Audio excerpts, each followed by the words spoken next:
I've had several comments in past videos as to why aren't these hooves cleaned out? Why aren't they checked every day? How could a rock get stuck in the foot like that?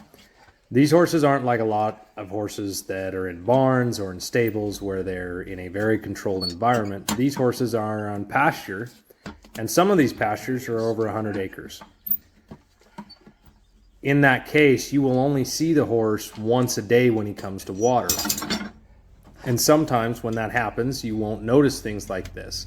These horses are very well taken care of. The owners check on them frequently. They're seen every day.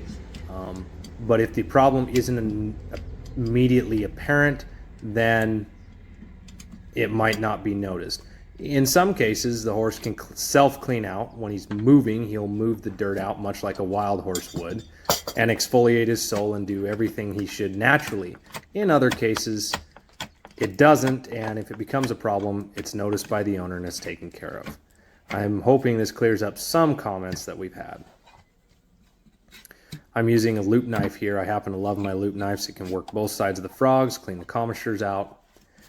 One of the things about trimming horses that are out on pasture, especially these rocky pastures where we live, is you cannot trim them too short. If you trim them too short, they will be sore. The other thing is you shouldn't take out all the sole. You shouldn't pare that sole down. I'm using a loop knife here. I happen to love my loop knives. It can work both sides of the frogs, clean the commissures out.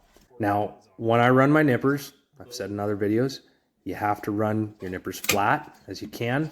These particular nippers are an older style nipper that I had rebuilt a year ago, and I'm not impressed with them. They are not cutting worth a darn. In fact, they're harder to cut with than they should be, and so I'm not exactly sure why that would be with this particular nipper. I don't know if it's the angle of the jaw or what's going on, but it's definitely not my favorite thing.